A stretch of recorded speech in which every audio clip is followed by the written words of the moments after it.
भाई ये है वेयर हाउस इनका कस्टम वालों का।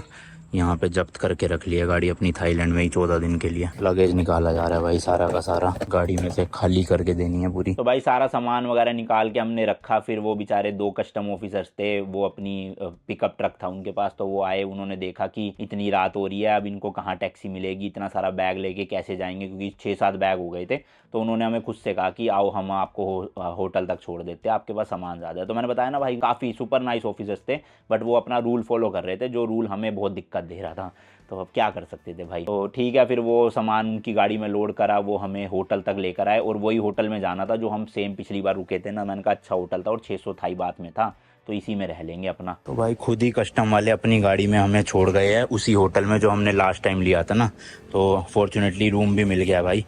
आओ आओ, गर्मी और थकान इतनी हो रही है भाई, हालत खराब हुई पड़ी है। ये गाड़ी है भाई उनकी जिसमें हमें छोड़ने आए हैं। वो 600 थाई बात में मिल गया भाई, सेम टू सेम वही, मतलब 1500 रुपये इंडिया के, 1500 पर नाइट। 14 दिन के लिए लेना है, कितने दिन के लिए पता नहीं। अभी तो फिलहाल आज रात के लिए ले रहे हैं, कल एक्शन लेंगे जो लेना है भाई। फिलहाल तो चले अभी में थोड़ा एसी की हवा खाए। सारा सामान लाने में बैंड बज गई, बट कम से कम भाई ऑफिसर अच्छे थे, प्यार से बात करी। दूसरी चीज, छोड़ने आए प्रॉपर अपनी गाड़ी में। हाईलैक्स थी शायद से, जहाँ तक मुझे लग रहा है। हाईलैक्स नहीं थी कोई पिकअप ट्रक ही था। आई सुजू मित्सुबिशी थी, ऐसे जो भी थी।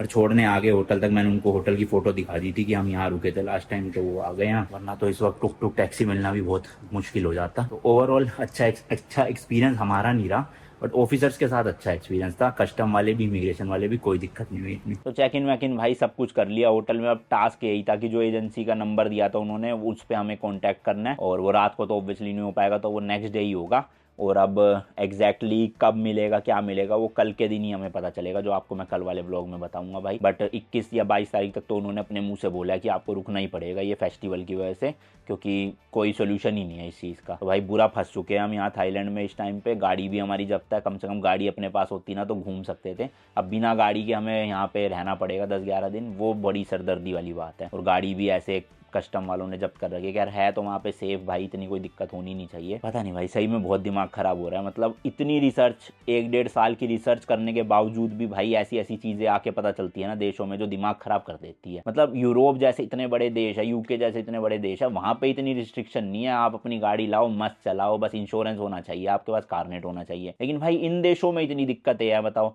चाइना ने इतनी रिस्ट्रिक्शन लगा रखी है, थाईलैंड ने इतनी रिस्ट्रिक्शन लगा रखी है, जबकि इंडिया इतनी बड़ी भाई कंट्री बन रही है, इतना नाम हो रहा है इंडिया का, इंडियन पासपोर्ट इतना स्ट्रॉन्ग हो रहा है। बट स्टिल इन देशों में अभी भी ना इंडियंस को बड़ी उस वाली नज़रिए से देखा जाता है कि ये तो जाएंगे तो वापिस ही नहीं आएंगे, या डोंकी रूट कर रहे होंगे। अब इसमें उनकी भी गलती नहीं है भाई। मैं तो मतलब जो हमारे इंडिया से ये डोंकी रूट करते हैं, जिनको पता है डोंकी रूट, उनको बता रहा हूँ मैं। आप चले जाते हो टूरिस्ट वीज़ा पे, जिस देश ने वीज़ा फ्री कर रखा है या वीज़ा ऑन अराइवल कर रखा है, और फिर भाई निकलते ही नहीं है लोग वहाँ से। 30 दिन की वैलिडिटी होती है और लोग 3-3 महीने रुक जाते हैं। फिर वही, अब इन कंट्रीज़ को तो देखो एक्शन लेना ही पड़ेगा ना। गलती तो सारी एज अ इंडियंस हमारी है, जो हम इस तरह की हरकतें कर रहे हैं। अगर हम इस तरह की हरकतें ना ही करें तो भाई हमारे पासपोर्ट की भी अच्छी खासी वैल्यू रहेगी हर देश में, कि हाँ ये अच्छे टूरिस्ट होते हैं, अपना टूरिस्ट की तरह ही आते हैं और टूरिस्ट की तरह चले जाते हैं। लेकिन नाम खराब हुआ पड़ा है तो उनको भी दोष नहीं दे सकते। बट भाई इन कंट्रीज में बहुत झमेले हैं, सही में बहुत झमेले हैं एज एन इंडियन पासपोर्ट, और वो भी अपनी इंडियन गाड़ी से घूमने में दिमाग की दही हो जाती है। इतने डॉक्यूमेंटेशन, इतने प्रोसीजर फॉलो करो, ये लो वो लो। अब वो इतना बुरा फंस गए, बताओ। अच्छा वाला मलेशिया जा रहे थे, मलेशिया से सिंगापुर। अब कितने हार्डली 20-25 दिन की ट्रिप बची थी, जिसमें हम सीधा सिंगापुर से ऑस्ट्रेलिया शिप कर देते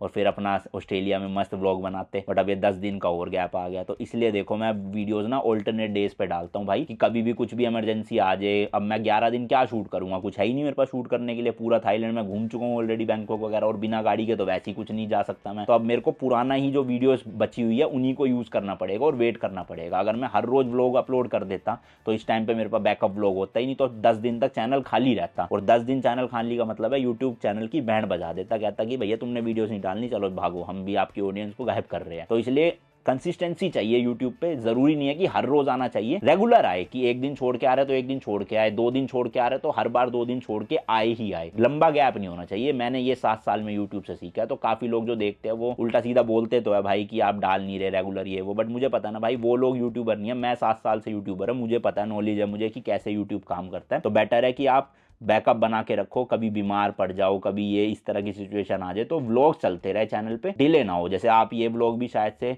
कब देख रहे होंगे, 19 तारीख को देख रहे होंगे, 19 या 20 तारीख को, जबकि भाई ये हमारे साथ किस्सा कब हुआ है पूरा का पूरा 11 या 12 तारीख को। तो इसलिए ये व्लॉग्स पेंडिंग थे तो चैनल पर डल रहे हैं, वरना इतने दिन से चैनल गायब हो जाता। फिर लोग मेरे को मैसेज करते कहाँ गए अनमोल भाई, जिंदा हो ना, व्लॉग क्यों नहीं आ रहे। ठीक है वो अलग चीज़ है भाई, अभी इस चीज़ से निपटना है, फटाफट से डॉक्यूमेंट बने अपना वो एंट्री परमिट, और देखते हैं उसकी फ़ीस वीस क्या है, कल बताऊंगा आपको सब। पैसों का तो मोटा फटका लगने ही वाला है भाई, टाइम वेस्ट अलग होगा। बाकी ठीक है यार, खत्म करते हैं वीडियो को। किसी की गलती नहीं है, मैं ना कस्टम ऑफिसर्स को कुछ गलत बोल रहा हूँ, ना किसी देश के रूल्स को या गवर्नमेंट को गलत बोल रहा हूँ। मैं तो खुद उल्टा गलती मान रहा हूँ कि इंडियन पासपोर्ट की इन देशों में इसलिए वैल्यू नहीं है क्योंकि इंडियंस ही जो है वो गलत चीज़ें करते हैं। जैसे अभी कंबोडिया में कुछ लोग मेरे को कमेंट्स करके बता रहे थे कि केस आया था कि काफ़ी इंडियंस पकड़े गए थे जो स्कैम करते थे कंबोडिया में, तो उनको डिपोर्ट किया गया था, इसलिए कंबोडिया में चेकिंग ज़्यादा है इंडियंस को लेके। तो देखो वो तो हमारी गलती नहीं है ना, मतलब हमारी गलती है ना, उनकी गलती नहीं है। अगर हम एज ए इंडियंस जाके किसी देश में गलत चीज़ें कर रहे हैं तो ऑब्वियसली वो भाई दूसरे इंडियंस पे भी शक करेंगे ही करेंगे। The next morning. मैं नहाने गया हुआ था, फ़ोन बज पड़ा अपना इतना, जो एजेंट है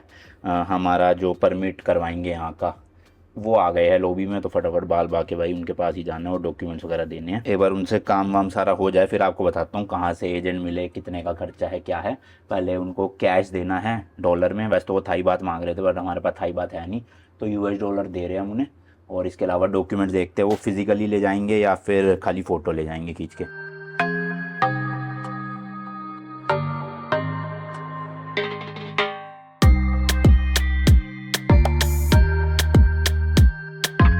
क्या तो रहे भाई लॉबी में, कहाँ है लोग, ओ ये है शायद। हेलो हाँ hello, so what documents you need? And you send mail to my son? Email? Yeah. Okay, I'll send here. Yeah. Okay. That's Document free various $205. Okay. दे दो भाई सोन 205। हाँ motorcycle, yes, I don't know. Your motorcycle? Car motor car Motor car? या Motor car เป็นไรวะ हाँ Motor car มีรูปไหม I take your picture. This is motorcycle. Yes. Can you call him, I will talk. उसे तो motor पता car? है motor car या not motorcycle, motor car. Motor car you have a picture? Yes Oh, car. Okay. या Oh. You send to my son? Yes Yes. Okay. Can you call him, can you call him. इनकी पर्ची में लिख दिया इन्होंने motorcycle की तो कम fees है भाई, $8,000 थाई बात थी, बट मोटर कार की है 10,000 थाई बात। तो बात तो मेरी मोटर कार की हुई है बट इन्होंने लिख दिया मोटर साइकिल। बात भी फेसबुक मैसेंजर पे हो रही है, व्हाट्सएप वगैरह कुछ नहीं है भाई इनके पास। โอ้แล้วยังแบบแต่ที่ตะปะไหม अभी होटल वालों के भी पे करने हैं भाई, थाई बात अपने पास है ही नहीं है, कहीं जाते हैं आसपास करेंसी एक्सचेंज पे और वहाँ से डॉलर चेंज करवा के थाई बात लाते हैं, इनका भी क्लियर करेंगे।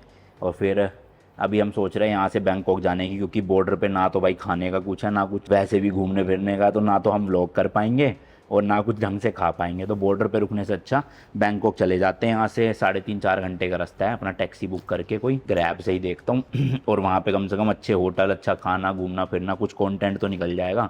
वरना भाई इतने दिन यहाँ पड़े रहेंगे, अभी कितने दिन वो भी बताना है सच क्या प्रोसीजर हुआ है। बहुत लफड़ेबाजी है फालतू फंड के भाई, कंबोडिया जाना ही हमारे लिए बेकार हो गया। ना जाते ना अच्छा वाला थाईलैंड से डायरेक्ट निकल जाते वहाँ पे मलेशिया, कोई नहीं पूछता। फालतू में इस बॉर्डर पे आए, हमारी तो किस्मत ही फूटी हुई थी भाई, पैसा तो लग ही रहा है, टाइम भी वेस्ट हो रहा है इतना। तो भाई डॉक्यूमेंट्स कर दिए सेंड, फीस उनको दे दी है, वो पर्ची दे गई है हमें यहाँ पर। अब मैं आपको समझाता हूँ पूरा लफड़ा क्या है ये। देखो हमने जब लाओस से थाईलैंड में एंटर किया ना, तो उस टाइम पे भाई पता नहीं अब वहाँ के कस्टम ऑफिसर्स को इस चीज़ की नॉलेज थी या नहीं थी कि एक्चुअल में अगर थाईलैंड में कोई भी ऐसी गाड़ी जो सिंगापुर, मलेशिया या लाओस इन 3 देश के अलावा रजिस्टर्ड है ना, जैसे इंडिया हो गया अपना, तो उनको एक फॉरेन व्हीकल परमिट लेना पड़ता है, तभी वो जो है अलाउड होते हैं थाईलैंड में गाड़ी चलाने के लिए। तो ये डॉक्यूमेंट तो अगर हम लाओस से थाईलैंड एंटर कर रहे थे ऑब्वियसली जब भी चाहिए होता भाई, बट उन्होंने हमसे मांगा नहीं और उन्होंने कारनेट पे स्टैम्प मार के हमें एंट्री दे दी ईजिली, कोई दिक्कत नहीं हुई।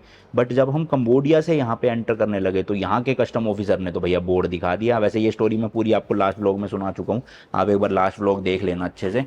तो इसका ना प्रोसेस क्या है भाई, देखो यहाँ की ना कुछ ट्रैवल एजेंसीज है जो यहाँ की गवर्नमेंट ने शॉर्ट लिस्ट करी हुई है, मतलब ऑथराइजेशन दे रखी है उनको कि आप इनके थ्रू ही जो है वो ये वाला परमिट ले सकते हो। तो उनमें से एक एजेंसी का हमारे को नंबर और ईमेल ना बॉर्डर में जो कस्टम ऑफिसर थे काफ़ी अच्छे थे वैसे नेचर वाइज, उन्होंने हमें दे दिया कि आप इनको कांटेक्ट कर लो।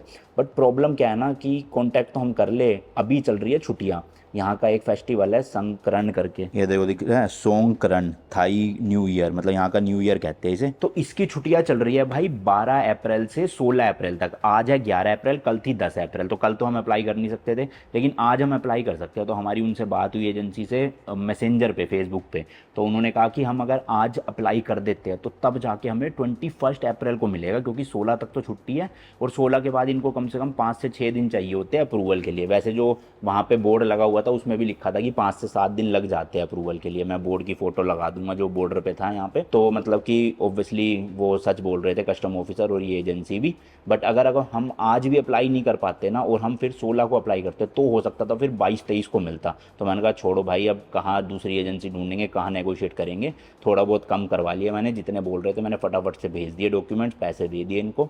अब इनकी श्योरिटी है कि 21 अप्रैल तक हमें वो परमिट मिल जाएगा, वो परमिट हम कस्टम ऑफिसर्स को दिखाएंगे, देन वो हमारी गाड़ी वापस करेंगे और हम गाड़ी लेके थाईलैंड में घूम सकते हैं। तो ये पंगा था भाई पूरा। फीस की बात करें तो ये बोल रहे थे कार के लिए है 10,000 थाई बात जिसमें इंश्योरेंस फीस इंक्लूडेड है, और बाइक के लिए है अराउंड 8,000 थाई बात जिसमें भी इंश्योरेंस फीस इंक्लूडेड है। बट हमने इंश्योरेंस का ले लिया था।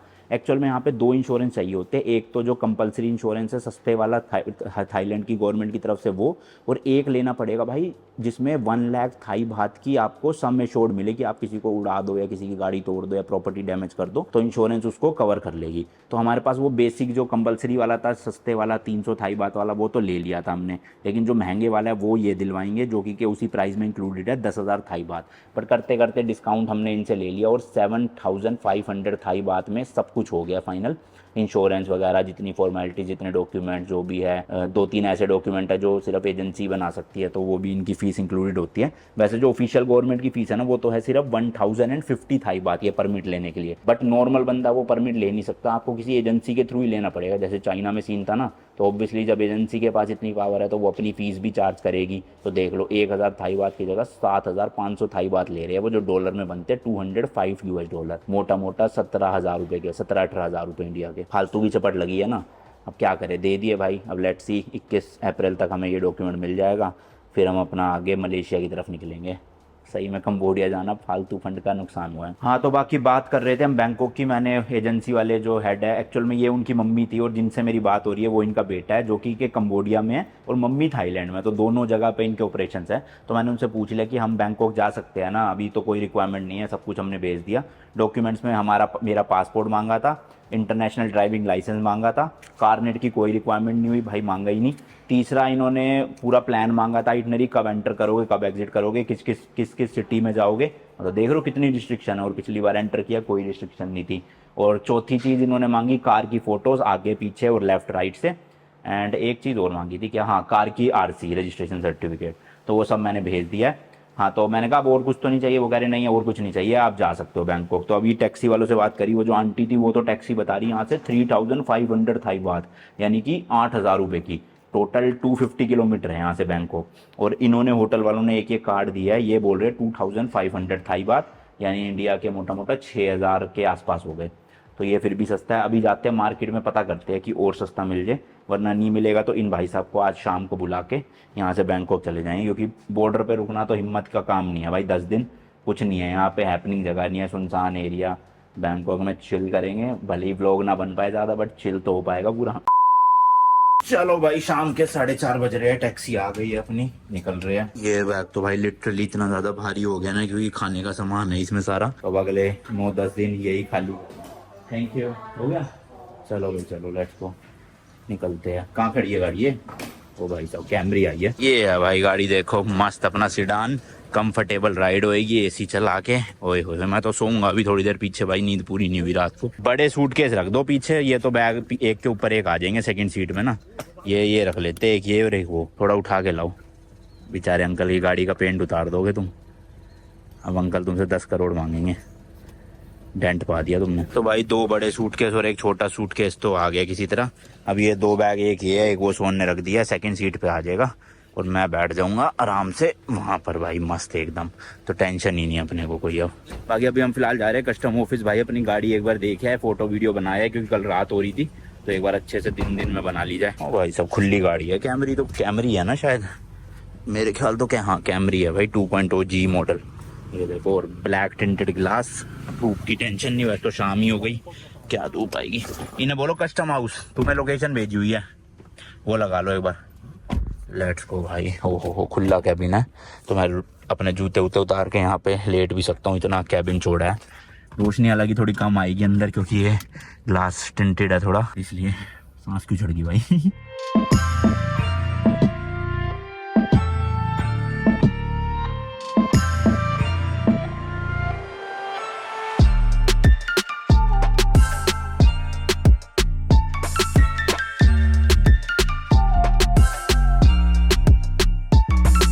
सोहन तो भाई गाड़ी में बैठा है। ये है कस्टम वालों का पूरा वेयर हाउस, जहाँ पे गाड़ी खड़ी हुई है अपनी, और वहाँ पे एक बार ले लेते हैं। तो जी ये खड़ी है गाड़ी, देख लो। और ये जो अंदर का एरिया है, यहाँ पे सारा पैकेजेस वगैरह जो भी कुरियर आते हैं ना, वो रखे जाते हैं, जो क्लियर नहीं हो पाते, कंटेनर्स वगैरह।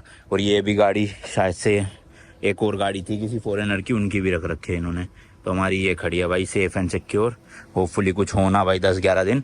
हालांकि हमने इसकी बैटरी निकाली नहीं, क्योंकि चाबी उन्होंने ले ली है हमसे, तो अब मैं कहाँ उनको ढूंढूं चाबी लूँ, तो उससे बेटर है छोड़ देते हैं। 10 दिन में तो क्या ही बैटरी वीक होएगी, और होगी भी तो मेरे पास जंप स्टार्टर है, कर लेंगे चालू। बाकी कंडीशन ऐसी है भाई, मैं एक अपनी सेफ्टी के लिए भी वीडियो ले रहा हूँ कि किस हालत में छोड़ के गया था, ताकि कल को कुछ भी हो उस टाइम पे तो उन्हें दिखा सके भाई तुमने करा है, या हमारी गलती नहीं है।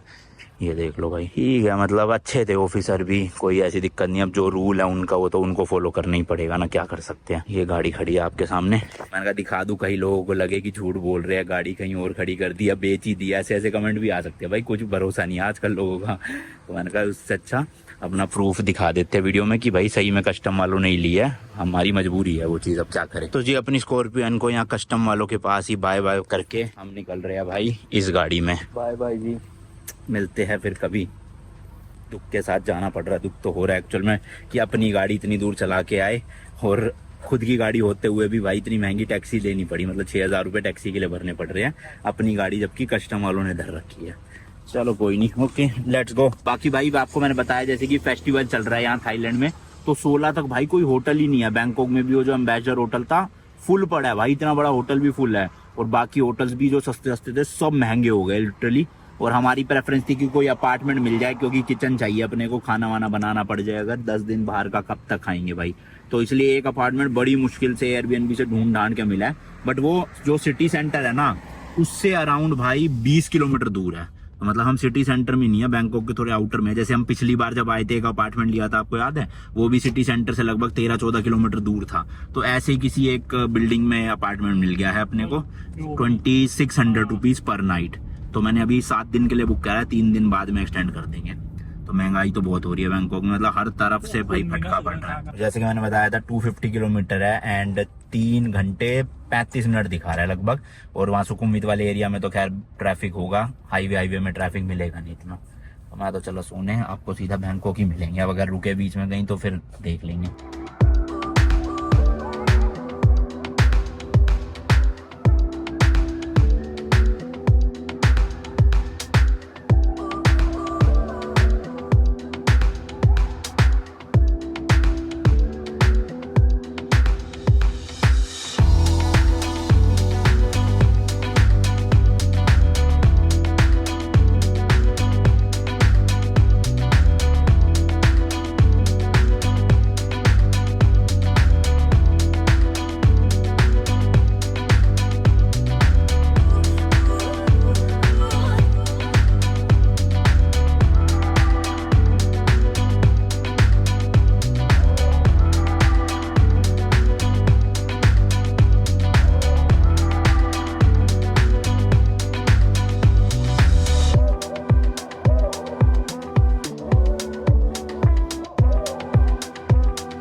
भाई चलो फाइनली पहुंच गए हैं अपने अपार्टमेंट।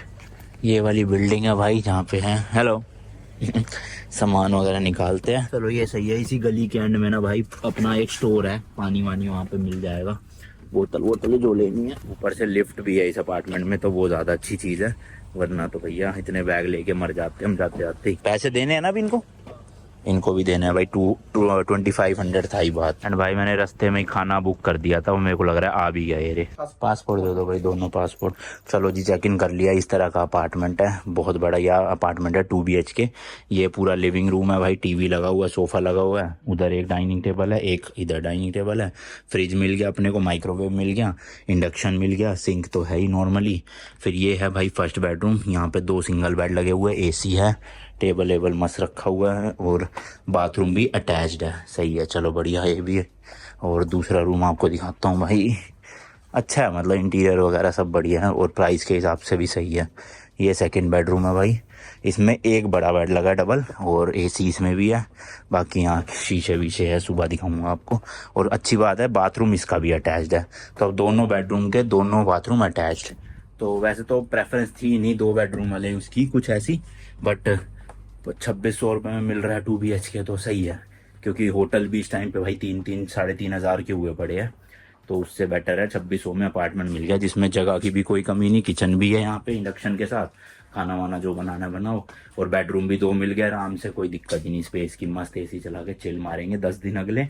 अभी तो 7 दिन के लिए बुक करा है, 3 दिन और कर लेंगे। 7 दिन इसलिए करा, हो सकता है भाई जल्दी बन जाए वो परमिट, तो होटल की बुकिंग वेस्ट जाएगी, तो इसलिए मैंने कहा 7 दिन करते हैं, अगर नहीं बनेगा टाइम पे तो फिर अपना 3 दिन और एक्सटेंड। खाना आने वाला है, वो जो नीचे खड़ा था वो हमारा नहीं था, किसी और का था। लो जी वो आ गया है अपना खाना, सोहन को दे दिया, और पानी की बोतल भी ले आया Sohan. Okay thank you, bye. तो भाई खिड़की बंद कर देते हैं, यहाँ मच्छर बहुत आ जाते हैं, वरना पूरी रात बैंड बजाए उससे अच्छा